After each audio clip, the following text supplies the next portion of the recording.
मेरे सामाजिक परिवार के सभी सदस्यों को नमस्कार। मैं जरूर आपसे बार बार ये बात करता रहूंगा कि अर्थव्यवस्था की स्थिति क्या है, क्योंकि मुझे लगता है कि ये सबसे महत्वपूर्ण है। अभी जितनी भी खबरों की आप बात करते हैं तो उसमें सबसे महत्वपूर्ण है, और इसीलिए जब कोई इंडेक्स आता है जो कारोबार से जुड़ा हुआ होता है तो मैं उसके बारे में जरूर बात करता हूं।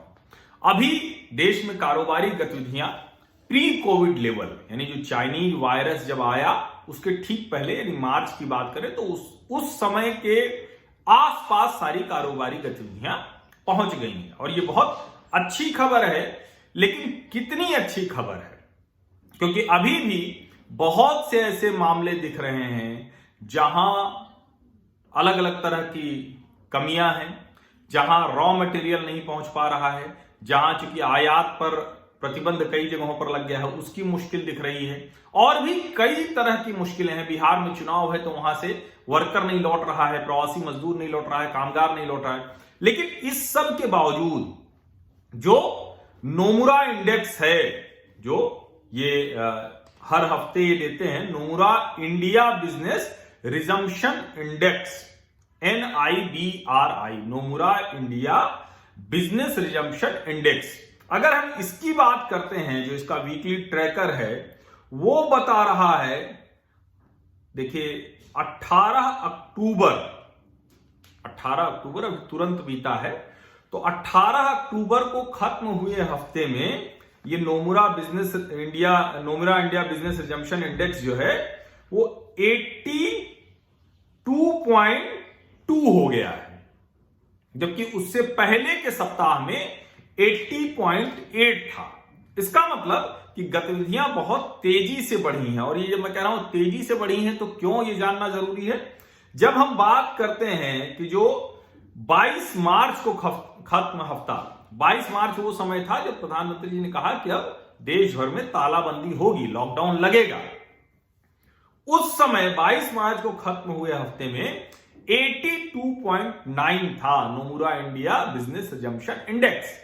इसका मतलब ये कि 82.2 और 82.9, 0.7 का फर्क रह गया है। और इसमें जो सबसे अच्छी बात है कि जो ज्यादातर, अगर हम कहें कि कामगार कितने लौटे कितने नहीं लौटे, तो वो कम लौटे हैं, लेकिन इसके बावजूद जो एक्टिविटीज हैं वो लगभग बराबर आ गई हैं।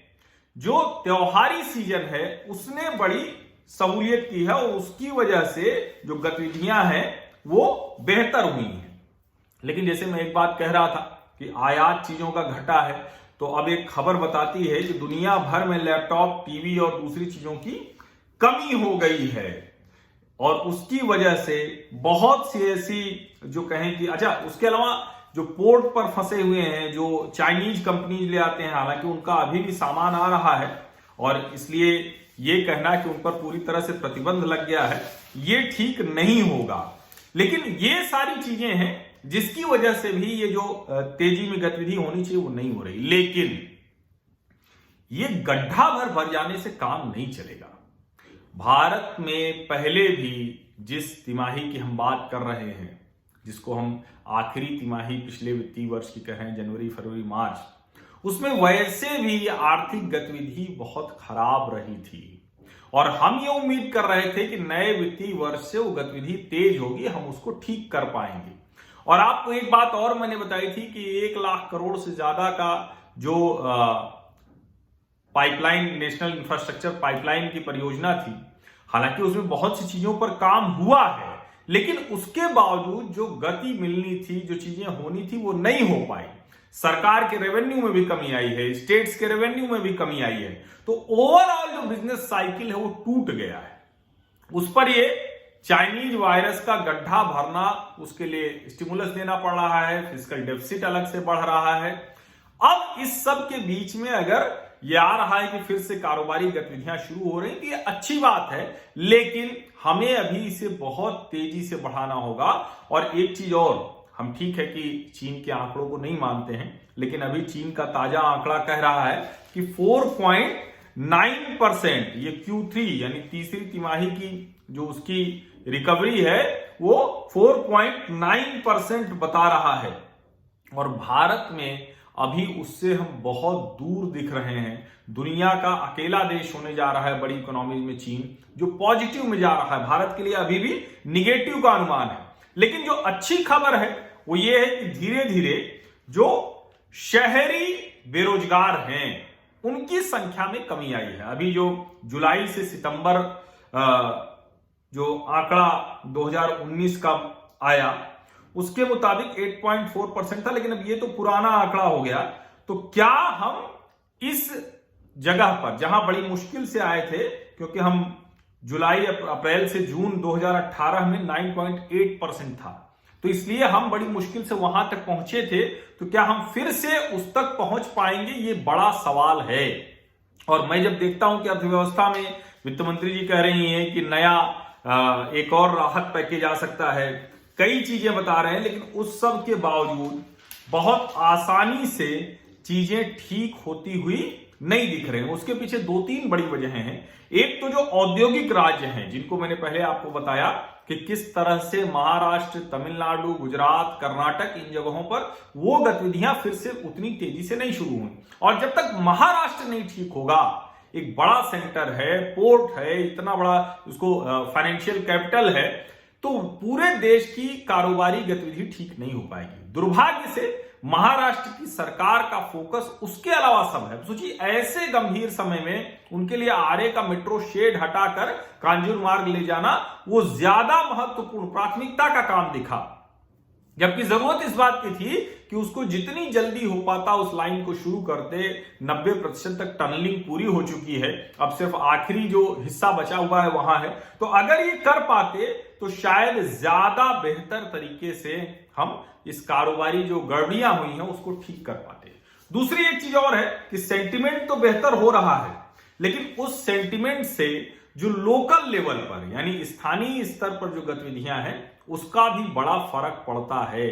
तो वो भी एक बहुत बड़ी चीज है, क्योंकि हम दूसरी बहस में चले जाते हैं, दूसरे तरह की बहस में चले जाते हैं। इस सब के बावजूद हम उम्मीद कर रहे हैं कि अभी जब ये जो त्योहारी सत्र है ये खत्म होगा तो हम एक बेहतर स्थिति में होंगे। और खास करके जिसको मैं कहता हूं कि दुनिया में कहीं मंदी आ जाए, लेकिन भारत में मंदी इसलिए नहीं आती है क्योंकि यहां त्योहार, उत्सव, पर्व होते हैं, तो इसलिए जो है इसकी वजह से नहीं होंगे। और अच्छी बात यह है कि जो अभी वो दिख रहा है, जो आंकड़े दिख रहे हैं कि जो ई कॉमर्स कंपनियां हैं, यानी जो वेबसाइट के जरिए जो सामान बेचती हैं, 60% से ज्यादा ऑर्डर छोटे शहरों से आ रहा है। 60%, ये बहुत बड़ी बात है, और छोटे शहरों से आ ही नहीं रहा है। अब एक और चीज उसमें दिख रहा है कि लोग ईएमआई पे खरीद रहे हैं। तो दोनों ही चीज है, तो समझदारी का भी फैसला है, जितने पैसे हैं आप उसको किस्तों में बांट दीजिए। दूसरा ये है कि उनको इतनी उम्मीद दिख रही है कि हम वो ईएमआई आसानी से चुका देंगे, और इस बार ये उम्मीद की जा रही है कि $7,000 करोड़ का कारोबार ये कंपनियां कर सकती हैं। पिछले सत्र में $3,800 करोड़ का हुआ था। अब इसका एक मतलब ये भी आप समझिए कि जिसको हम कह रहे हैं कि मॉल में, दुकान में, दूसरी जगहों पर फुटफॉल कम है, तो इसका मतलब दूसरी जगह बढ़ रहा है। तो वहां अगर किसी एग्जीक्यूटिव को नौकरी उसकी गई या उसकी तनख्वाह कटी, तो यहां किसी और को नौकरी मिलेगी।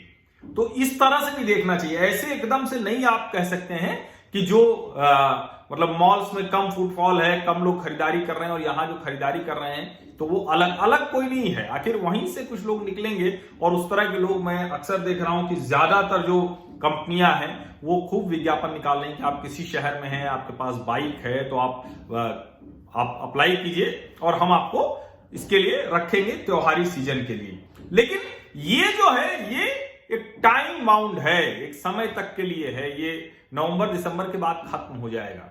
इसीलिए जरूरी है कि अभी इस तरह से सरकार योजना बनाए, खास करके जिसको हम कह रहे हैं कि चीन से आने वाली कंपनियां या बाहर से जो भी कंपनियां आने वाली हैं, उनकी सेटिंग अगले 6 महीने में यहां बेहतर तरीके से हो जाए।